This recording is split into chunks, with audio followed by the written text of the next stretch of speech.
Hello again, this is Kathy Kunz at Cool Choices. Welcome to our webinar on measuring sustainability impacts and identifying opportunities across communities.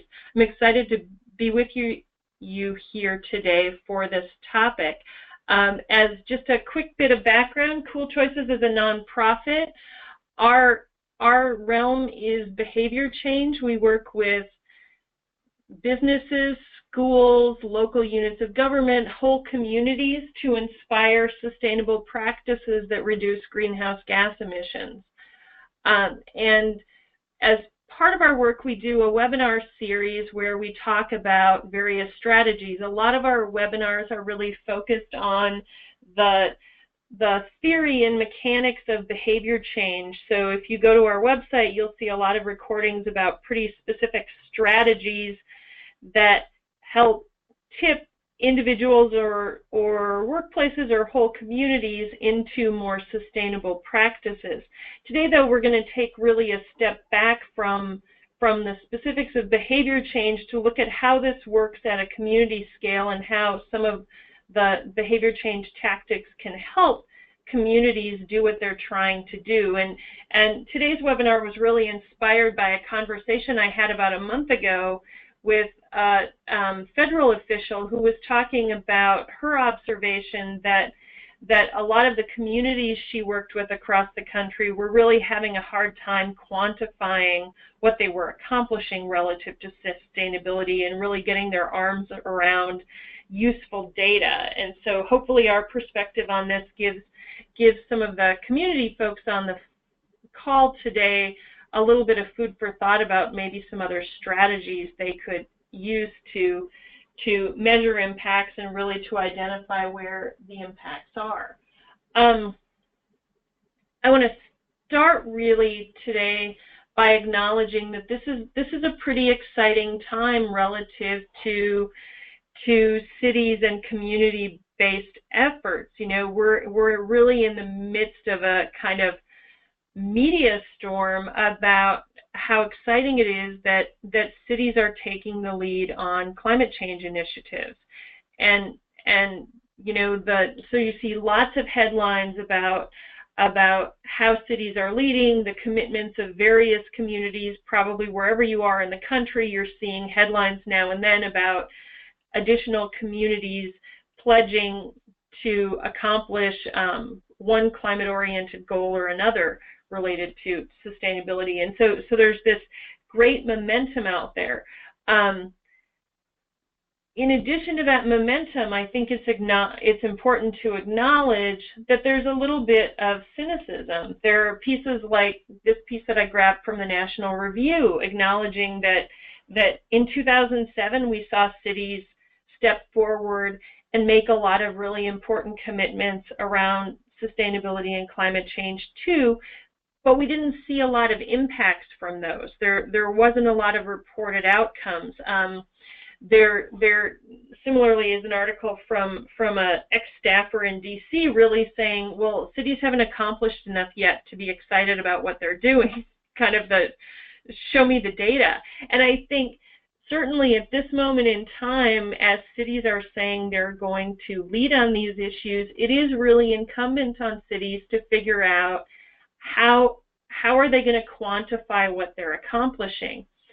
And for us, certainly, when we think about what a city can accomplish, we think about emissions in a pretty holistic way. So for us, the potential for a community-led initiative has a number of parts, and certainly it starts with that public infrastructure, the buildings and fleet, maybe sewage system in some cases, water utility that the city owns, that the city has full control over.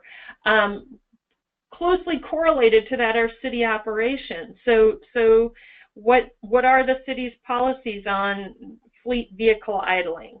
How often are lights on in empty city buildings, kind of thing? And the operations, I think, are important to call out because citizens in a community see operations more easily than they see technology. So the average residents of your community probably cannot identify a high efficiency lighting system versus a lower efficiency lighting system.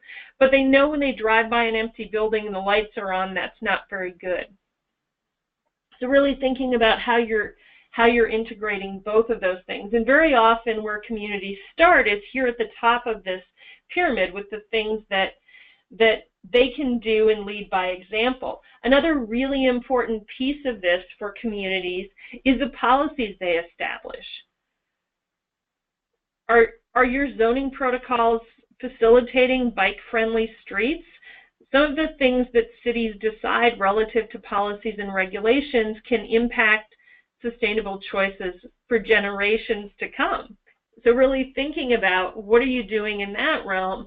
And then finally, of course, there's this huge piece that's the residents and businesses and industry, that's all of the things that make up the vitality of your community. What's happening there relative to emissions? And when you think about this pyramid, the reality is you start with smaller pieces where as city leaders you might have full control over those pieces, but increasingly you're talking about things that at best you can influence as opposed to control.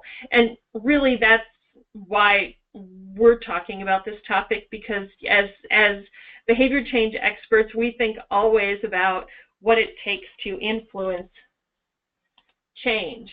And so that's really where our focus is here in this discussion. So when you look at this pyramid, it's a lot of things a community could potentially focus on. And really a piece of that then is really figuring out, so where are the best opportunities for our community? Should we be targeting new construction? Should we be targeting landfill issues? Where are the opportunities for us? And there are terrific tools out there.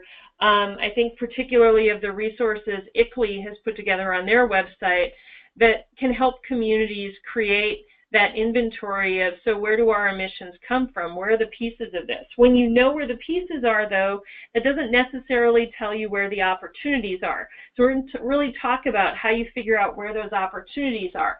And as we think about that, an important thing to always keep in mind in this is that when it comes to reducing waste or saving energy or saving water, there are always two parts of the opportunities. There's the technology, there's the kind of lighting that's installed in the building, and then there's the operations. There's what users are doing. Are they turning off lights when they leave rooms? Are they doing other kinds of things? And it's really incumbent on you as you're thinking about opportunities to be considering both technology and operations. Technology is very often easier to implement because if you make the decision, you just put in the new lighting system. Technology is usually capital intensive, though, in a way that operations are not. So if you can inspire people to turn off the lights, essentially there isn't a capital expense tied to that. There's a challenge in inspiring that, but there's no capital expense. The other advantage, though, on the operations side is if you cultivate a culture where employees or citizens in your community are consistently behaving in sustainable ways. So they're consistently being mindful of the level of waste they're creating. They're not wasting energy, they're not wasting water. Those behaviors translate back to attitudes. So what the research tells us is if I behave in a sustainable way, I'm more likely to support sustainability policies because my attitudes will shift to be consistent with my behaviors. If I recycle, I tend to think recycling is good. After all, I'm doing it. And that policies that promote recycling make sense because everyone should do this good thing that I'm doing. So there's this way that integrating operations can help you build and maintain a constituency for the kinds of sustainability things you're wanting to do, which is an important kind of side consideration. I want to, though, get back to the idea that you've got to sort of assess where are your best opportunities? And so let's go through that in kind of the 3 parts of thinking about that. The first piece of that is really, so what's the savings potential per participant? So if you could, as a community, maybe you're thinking about, well, one great opportunity for us would be to encourage all of the apartment buildings with 16 units or more to replace their aging boilers with new boilers. You would estimate what's the savings potential for each building if we did that. Just that piece. Or what if we got everyone in our community to install LEDs in their house? What's the savings potential there per participant? And then, of course, you're looking at what is the market opportunity. So how many households or businesses are you talking about? You might have some particular savings opportunity that has terrifically large savings, but it only applies to 1 or 2 businesses in your community. There might be something else where the savings are smaller that applies to thousands of homes. And so you want to make sure you're doing that math so that you see what's the market piece of this. And then, of course, the trickiest piece of this is the third piece, is the what adoption rate can we achieve there? You know, how many of those entities will make the change we're advocating? How many of them have already made the change so their savings are baked into our baseline data? There's nothing more to gain there. You want to be able to figure that out. And this is really a very challenging thing to figure out. About a few things you'll find some published data, but very often we tend to go, well, I'll survey people, I'll ask them if they would do this or not, and then we'll know what they do. And the challenge with that approach, the only problem, is the human beings are notoriously bad at predicting their own behavior. So you can ask me what I would do in a hypothetical situation, but it's very likely that I cannot predict my own behavior, even though I will sound certain to you about what I think I will do. And there's a couple of things built into that. We have a tendency to represent our better selves in those conversations. So if you ask me if at lunchtime today I'm presented with a salad or a brownie sundae, which will I opt for? I'm going to tell you I'm going to pick the salad. Largely it will depend on how amazing that brownie sundae looks in that moment. But that's not what I want you to think about me necessarily. So there's this challenge here in terms of what people will represent in the data that can mean that your estimates of market potential and adoption rates can be wildly wrong. So you really want to think about how do we get people to tell us really what they're willing to do. I spent the first 2 decades of my career in energy efficiency, and this is a huge challenge. And really part of what we've done here at Cool Choices is come up with a really different way to do this. So we get at this data through our platform. So essentially we implement these programs where people join a program, and over the course of 6 to 8 weeks on a daily basis they get points for their sustainable practices. They get points for things they were doing before the program started as well as new things. They tell us the difference, but there's no difference in point value. They earn points and bragging rights, and they're sort of moving through this thing where they're really just showing off what they're doing. For us though, and for you as a community leader, the really important piece is the data that's behind this.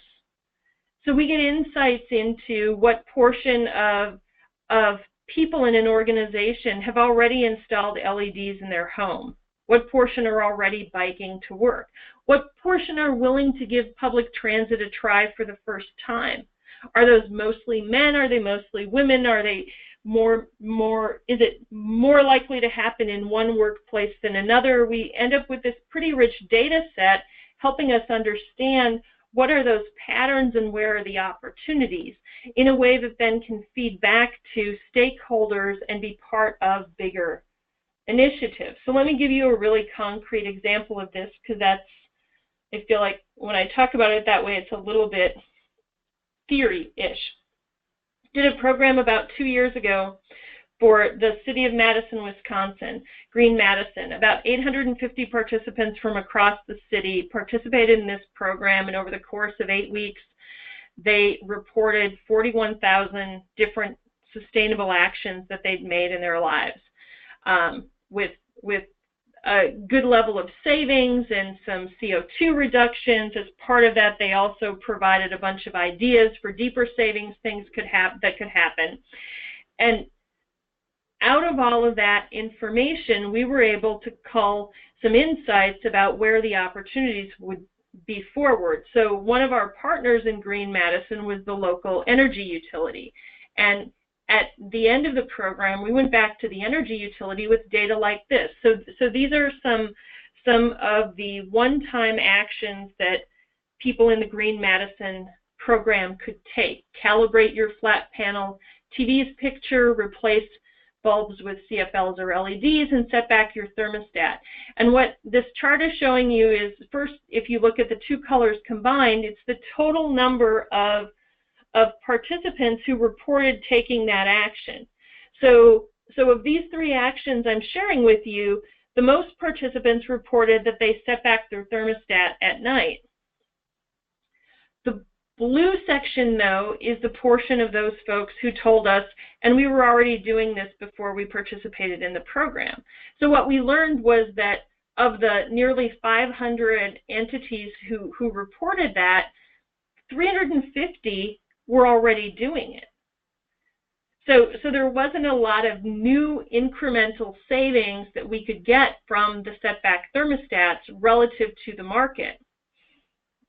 By contrast, we had, 270, 280 households tell us that they calibrated their flat panel TV's picture. This is a good example of an action that we promote that people aren't very aware of. So essentially, your TV comes from the factory on a brightness setting that works fine in an appliance store but isn't really appropriate for your home. When you fix that, you save electricity every time your TV's on. So in this case, well over half of the residents who did that TV calibration were doing it for the first time. So we were able to go back to the utility and say, hey, this calibration activity is something you should include in more of your messaging. There's a good opportunity here, and people aren't aware of this. And so really helping our partners become much more strategic in terms of how they message forward.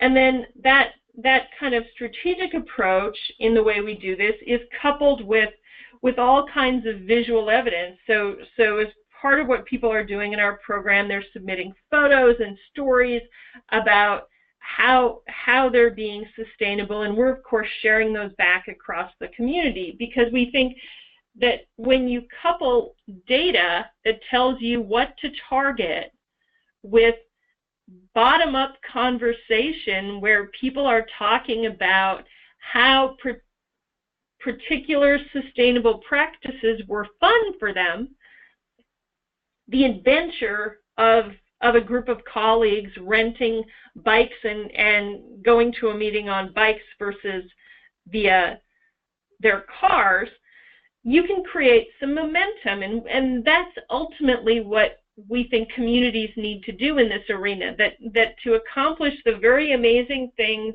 that I believe are possible for the communities, we need you to have data about what to target and strategies that get people talking about how amazing it is that your community is moving forward on these issues in the way that you are. And just leave you with a couple of examples that I always like this bottom quote, the kind of people can, very often, one of the things we talk about in a lot of our behavior change webinars is the fact that sustainability can feel pretty lonely to people. A lot of the things that I do as an individual to reduce my emissions, I do at home where no one else sees what I'm doing. Creating ways for my community to celebrate what I'm doing there is a really powerful catalyst. When you can find ways to highlight the best practices of your community, you can accelerate them and you can accomplish much more relative to these exciting goals that you're talking about achieving. And with that, I want to really just open it up to questions. We try to keep these webinars relatively short so they're useful, snappy information. My contact information is there if you have additional questions later, but you've got the GoToWebinar side box.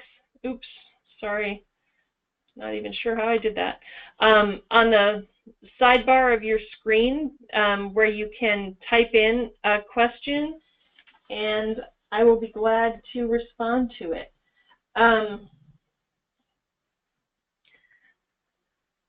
So there's a question about kind of back to this sort of one-time opportunity, asking if there are other sort of broad trends in the data that I could share. And the one that always strikes me off the top of my head is about the opportunities relative to transportation. So a lot of our initial work was in Wisconsin, and a good deal of it these days is in the Midwest, though we're doing work certainly in other parts of the country and internationally. And one of the things that's really striking is in the Midwest, we've implemented electric efficiency programs for a number of decades now. So there are kind of basic tips about saving energy at home that folks are well familiar with. People know that it makes sense to turn off lights when you're not in a room. They don't always do it, but they know it exists. By contrast, though, there are a number of things people can do driving-wise to reduce their emissions, and what we've seen is people are really unaware of those things. So it almost seems like we all built the driving habits that we have some number of decades ago, and we haven't really updated them to reflect the vehicles we're driving now. I'll give you a personal example. So I grew up in North Dakota, and my first car was an AMC Gremlin. And that Gremlin was not very much in love with winters. And so the way I drove it in the winter, the amount of idling I did to ensure it was warm before I took off was substantial, because it really had to warm up before it would drive very well. By contrast, cars built today, if you look at your owner's manual, it will say that it's better to turn the car on in cold weather and start driving versus warming it in place, idling, that the car will actually warm up more effectively in motion versus not in motion. And very often, though, we're still driving like those cars we drove in the 80s. We're letting vehicles idle, we're wasting gas and not getting any sort of benefit from that without any sense of what's going on there. And we have, in a typical engagement, we'll include a number of driving actions.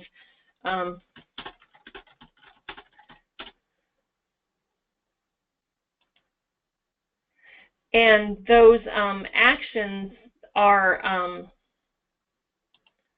really so tied to, sorry, someone was asking how to ask a question and I clearly can't multitask today. So actions like reducing your idling, driving the speed limit, not jackrabbit driving, all kinds of those sorts of actions can typically improve your miles per gallon by about 10%. So there's a number of things, pretty simple things people can do to really get a lot more driving out of their gasoline. And there's not, we see that across really a variety of populations, that there's a really significant emissions reduction potential just from getting people to drive more eco-consciously. And, you know, that's not necessarily a really big ask for folks. They see a pretty immediate benefit in terms of how often they have to fill their vehicle. So there's some nice benefits there that I think have been surprising to us to see. Again, just so that's clear, let me just go down here. So there in the sidebar, which you can open with the little orange arrow, there's a question spot where you can type a question in if you've got a question for me.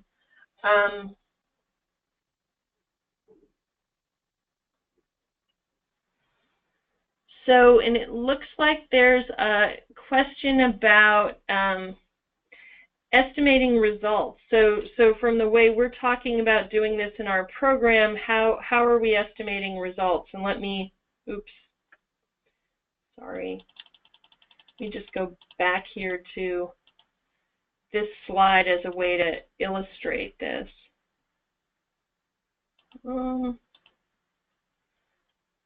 Doesn't like me today. So relative to the actions in our system, we're able to say, so calibrating a flat panel TV, you're going from using this much electricity per hour to this much, the average household, blah, blah, blah. So we can have a per calibration savings estimate that we apply, and we're able to tell a partner, so in total, the total number of households who did this saved this, of that, this portion was new savings, this portion is already in your baseline, giving you kind of a way to think about that in a couple of ways. And so we're really doing bottom-up estimates of outcomes, much like an energy efficiency program would, to give folks that sense of what are the accomplishments there and where are the remaining opportunities. You know, you can start to see what kinds of things are people really willing to do and where could that lead us. Very much one of the things that's really clear when you read behavioral literature is that if you can put people on a path where they're starting to do some things that are sustainable and see some benefits, over time you can get them to do the deeper things. Very often for communities, I know a really tantalizing opportunity is whole house retrofits. That's a pretty difficult place to start with folks, to say, we want you to do this massive project to insulate and air seal your home can be a pretty hard sell. And I say that as a homeowner who's been through that process a couple of times. It's really disruptive. But if you start with simpler things and I start to see some of those benefits of the simpler things, it's a little bit easier to climb over that more difficult piece. And so really thinking about how do you put together a strategic path that helps people move along a sustainability journey, much in the same way your community is moving along a sustainability journey. At this point, I am not seeing, let me just make sure they're not down here in the chat thing. Yep, it looks like those are the questions, so I'm going to leave it at that. Let me pop down here once more so you've got my contact information. Again, if you've got more questions later, feel free to reach out to us. We're glad to chat with you about your specific data questions and if we've got insights that might be useful to you. Thanks so much for joining us today, and thanks for all of your efforts to make our communities more sustainable. Have a great rest of your day. Bye.